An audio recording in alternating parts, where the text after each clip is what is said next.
to their service. So definitely worth trying out if you've heard of Ting before but were never interested. They're available to a lot more people now basically because of that, and the T-Mobile network is pretty kick-ass if I do say so myself as someone that uses it. So that being said, we are ready to rock and roll. This will be the highest level game that we've had in this tournament, I think, so far, outside of maybe the first series where two pretty good teams played each other. So I would tell these guys that it's forced cross, but I'm not admin, so yeah. Anyway, this map is forced cross. On the top right side, we have Team Gravity, represented by Semper, whom actually made a pretty good run in WCS, getting all the way to Challenger before being smashed down by, well, he had to play Pult in Challenger, so cannot really blame the poor bastard for that. He is teaming up with Beast, who I have traded many ladder points with. Beast and I might actually be even on ladder points. I've beaten Beast a lot, but Beast has also beaten me a lot. He's pretty good. He's a pretty good NAGM Terran, and I haven't actually played him in a while, maybe since I moved to California, so I guess my laddering schedule doesn't line up with his anymore. I haven't played Beast in a long time, but they're going up against the blue team, represented by, I'm not actually sure who this is. We have a Barcode, Zerg player, and MaxFlow Pal. Now, I'm not sure who the Barcode Zerg is, or I know Pal is an EU GM. I think these are this is a European team. So I'm just gonna assume that I could probably look them up on the bracket, but yeah, then well, I can't do that while I'm in game. So I can probably check it between maps for you guys and show you a little bit more about who is actually competing here in this tournament. So Semper is going to go for a very fast factory opening. If you're not familiar with this map, Old Country is unique in that there's rocks blocking the middle, right? There's rocks on this side and rocks on this side. So you can't really rush your opponent unless you're going for the sky build like, you know, Semper is doing. He's going for a very, very fast factory. In fact, him and Beast are both went for gas first. Very fast factory. So I imagine we're going to see maybe a double mine drop on the Protoss to knock him out real quick, since I feel like the Zerg player can't really do a whole lot to assist his teammate if there was some sort of aggressive play. Now, we've seen some overly aggressive strategies. I think Lilican and Hanfi did some pretty sick build on this map yesterday involving a stolen gas of his teammates so that he could mine without having to build with an SCV. Which is pretty badass. Pretty badass, to say the least. So, anyway, this Overlord tried to come in and scout, but was not able to see anything. They don't really know too much about their opponents as far as what they're doing. Now, spawning-wise, if these guys aren't aware, you can only spawn cross. So I would tell them in all chat, but I wasn't made a referee of the game, so tough cookies. Starports are on the way. What's the Protoss going to do? Pal is heading for a Twilight Council on one base, actually adding on a second gateway now. Keep in mind that even though he's going for this really fast blink, he does not actually have any method of detection. And this is going to be a straight up mine drop out of Semper and a mine drop out of Beast. These two guys, they must know me too well. They know that I'm just going to gush over this. I love my gas first mine drops. And this is a very aggressive way to open. I think it's very good versus Protoss. Like, if they were to scan Pal and they just both mine dropped him at the same time, because he doesn't have a mothership core, I think they'd just kill him.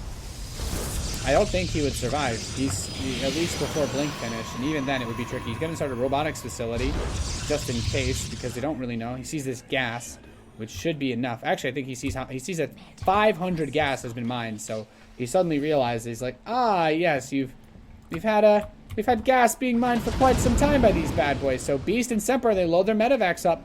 They're getting ready to make these big drop plays, elevatoring over to the other side. So they just want to do a direct assault, I guess. Both players just elevatoring over, since they can't bypass these rocks too effectively. And this should be pretty interesting as we get moving here. I've still not seen the other guys' bases. Since they said at the beginning they weren't sure about the spawning locations, I'm wondering. But maybe these guys just didn't want to tell them. Which, I mean, it's totally within their right to do so, since the map pool has been available for a long time for this tournament. So Pal is just warping in a bunch of stalkers. He's finally got a Mothership Core, but not a lot of energy on it. This push is actually still coming in very late, though. This Zergling sees it. Oh, no, they don't know the spawns. No, there's nobody over here. No.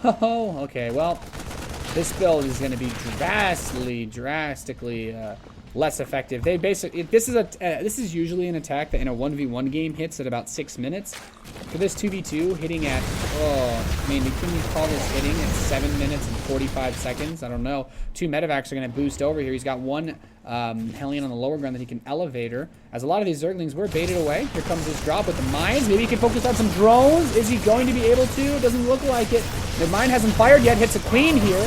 So there's a lot of Protoss that can actually help fight against this. Get some good lane kills, but the Stalkers pick off both medevacs with that blink, and a lair begins for our Zerg friend. Ouch.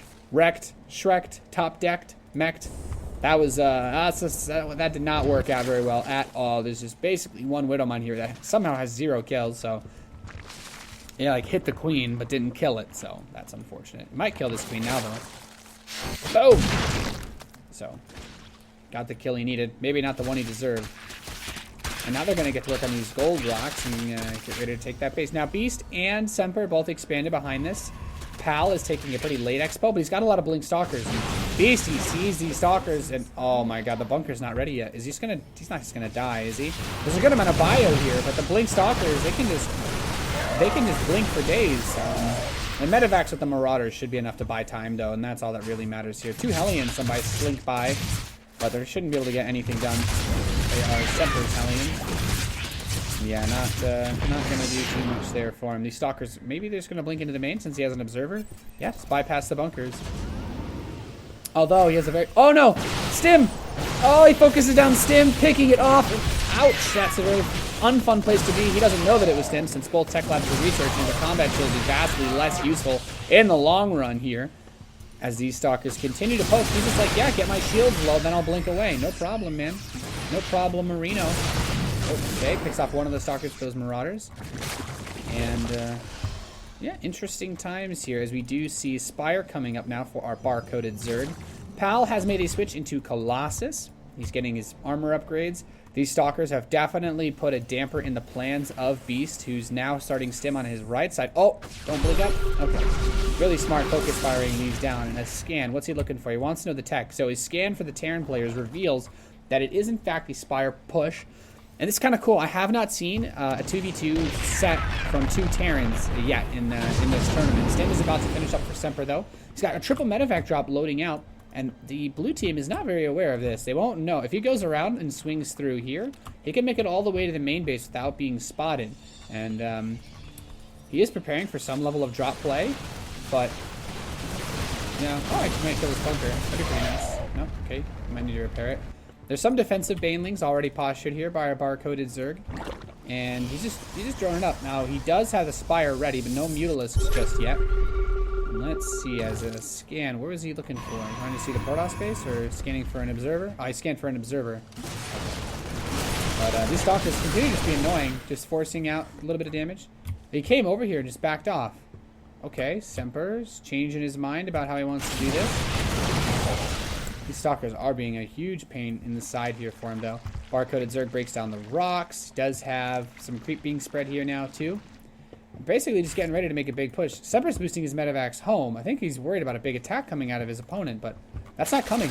Bar-coded Zerg has a bunch of mutas just waiting, and he's just going to go with like a 1-1 lane Bane push. I guess it's possible. Oh, he doesn't have Bane lane speed, though, does he? No, he does. All right, so maybe he could still do that. With the gold-based minerals, he's got a nice income.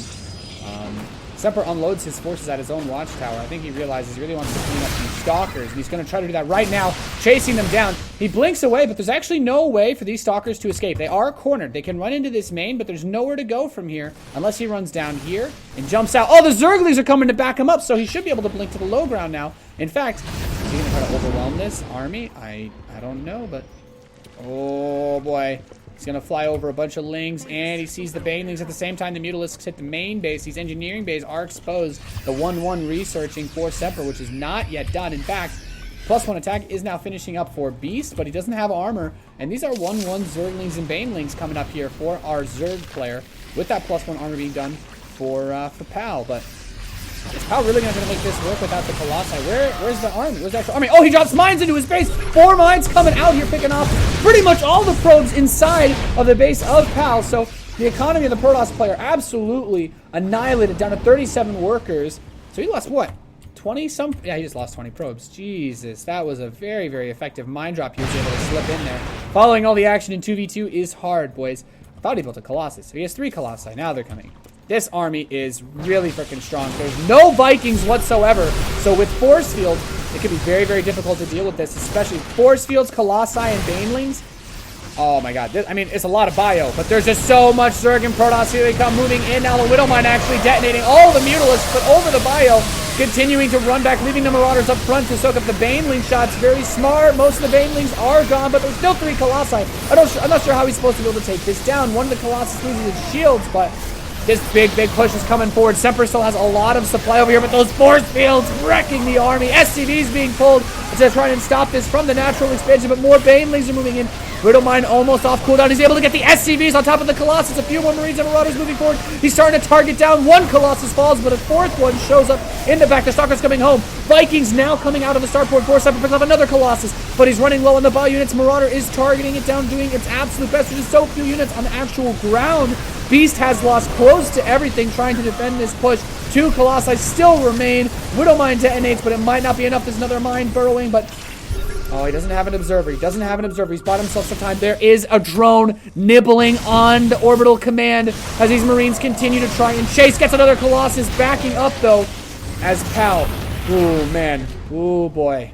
+2 starts up for the Zerg player. Another big warp in of Stalkers. The Terrans have been broken. For now, Zergling run-by is going to go into the main base of Beast, baiting out a Widowmine shot, and oh, this is so dangerous. He's going to try to run up and target this Colossus with just Marines? I don't think so.